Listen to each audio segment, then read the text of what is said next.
say everything you think.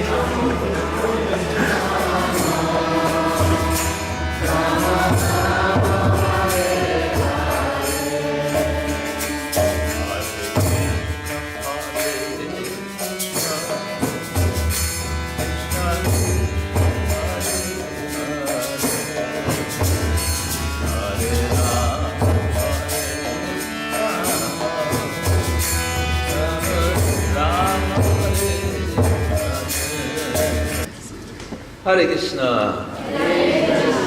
A hearty welcome to all of you. So nice that all of you have come and are still coming. Some of us are still coming. Some of us are still subtle bodies somewhere between here and wherever we came from. But it's nice that you've all been here. So, we are on pilgrimage, in case you didn't know. And what does pilgrimage mean? We're going to be hearing a lot more about this subject from His Grace Madhavananda Prabhu. And without further ado, I want to introduce him.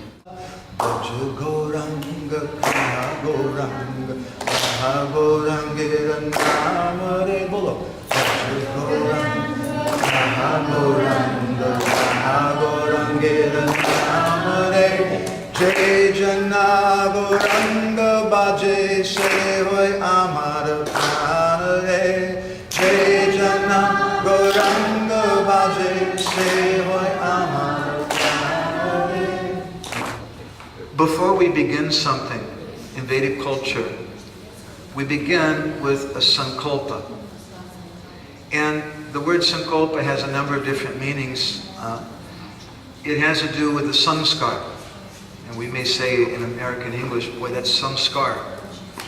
You've got on your arm, big scar there.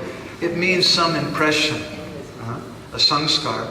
And a sankalpa is something that we begin when we want to have an impression, we want to do something, so that we do it with a clear mind and a clear heart. We want to go on parikrama. We want to enter into the Dham. We want some of the dust from this sacred place to enter into our hearts. We want to help devotees to have an experience. And we want to take part in that with them.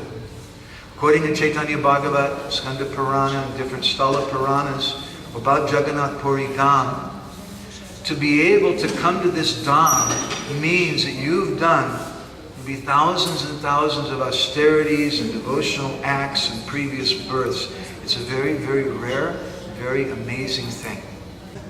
And what is this Jagannath Puri Dham? I can see you're all very sophisticated, learned Vaishnavas.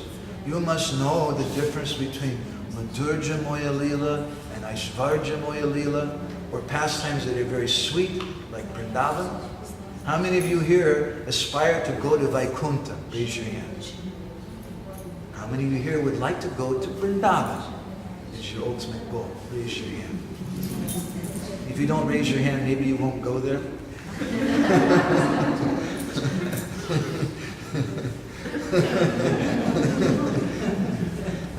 We want to go to this place because Chaitanya Mahaprabhu came to this place. And we want to understand what is the secret of this place. Why did he come here? And what did he get from this? So this place, Bhubaneswar, we're at today, this is the entrance way to Jagannath Puri Dham. This is Mathura, is the entrance way into Braj. And here we take shelter of Shiv Shambhu Mahadev, Lord Shiva, who's Ketrapala, he's the guardian of the holy Dham.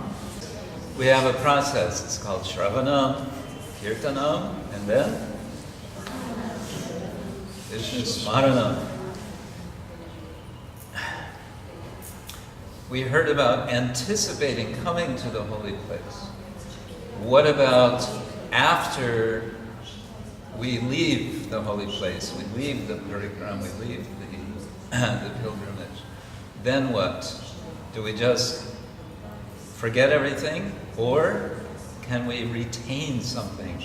Can we put it in our heart and keep it? It's my humble suggestion that you make a few little notes every evening. And in this way, I would say we do some churning of the nectar. It will be part of the churning process to produce and reproduce nectar. So Bhubaneswar Dham is the entranceway to Jagannath Puri Dham. And that entranceway is both physical, it's also emotional, it's spiritual. It's an entranceway in different levels, and we'd like to try to speak something about that. This is the place of Lord Shiva, and tomorrow we'll go to a number of different temples. It'll be a little bit like a cross between Chaitanya Charitamrita and Indiana Jones. We like to begin with ISKCON Bhubaneswar. And there's a lot of stories with that. We don't have time for all that, but I should say a little something. You should know this is Srila Prabhupada's last founded project.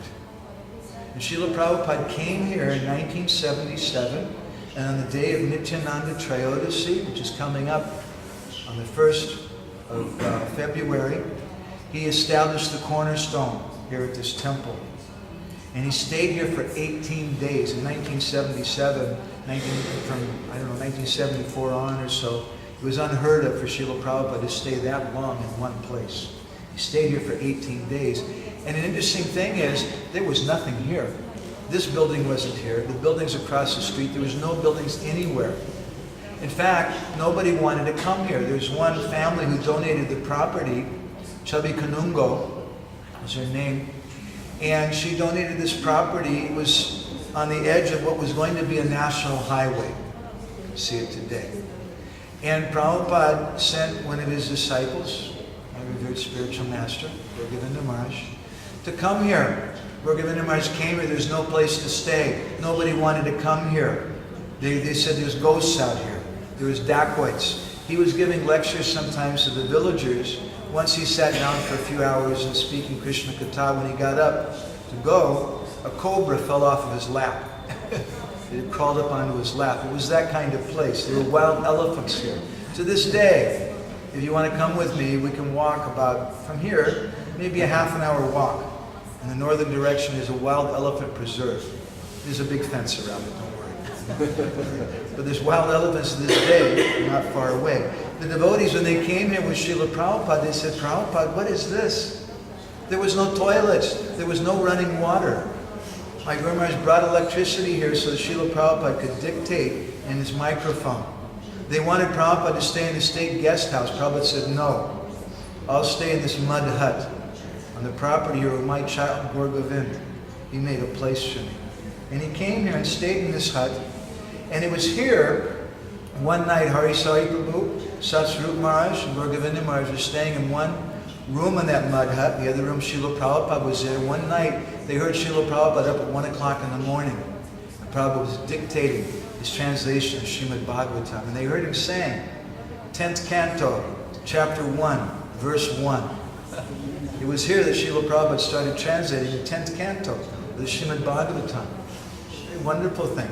Prabhupada was taking showers here. They made some bamboo screen. Prabhupada was taking a shower behind it with a bucket, and he was going and doing his bodily business in the fields. Very, very primitive. And the devotees were telling Prabhupada, Prabhupada, this is not good. We should do something in Puri. We don't want to have a temple here. No one's going to come here. And Srila Prabhupada, he called for Gaur Govinda Maharaj, and he told them that they don't understand. And he told them they have problems. They can't stay. So you stay here. I want a temple here. And Prabhupada later said some very cryptic things. Don't ask me to explain what these mean. I don't know what they mean. But he said, one day this will be the most important temple in the world. And he said, I place all my mercy here. Don't ask me what that means. The devotees are telling Srila Prabhupada that we should make a temple in Puri. Prabhupada said, no, we'll make a temple here. He said, Prabhupada, there's nothing here. No one's going to come. And Prabhupada said, one day this will become the center of Bhubaneswar. The devotees kind of looked around, the scorpions and the cobras and the elephants, and they said, yeah, right. Today, this part of Bhubaneswar, IRC village, Nayapali, is the fastest growing part of Bhubaneswar. It's becoming the center of the city. Srila Prabhupada's words are coming true. Very amazing thing. Prabhupada told Gorgavinda Maharaj and the devotees, you make 3 altars in the temple.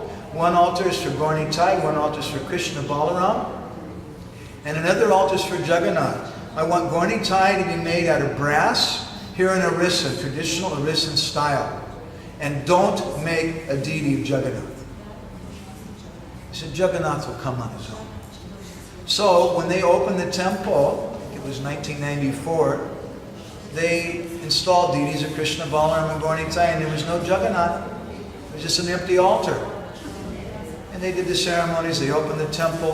A few weeks later, one man came to the temple, said, oh, this is really nice, and he said, I'd like someone to come and do a program in my house. He invited Gorgavinda Maharaj, you please come and do a program in our house. So he went there, and after the program, that man, he came to Gorgavinda Maharaj and said, Maharaj, please come in the back room, I want to show you something. He took him back there, and he saw there were deities of Jagannath like this big. He said, I want to donate these to the temple. Srila Prabhupada's words came true.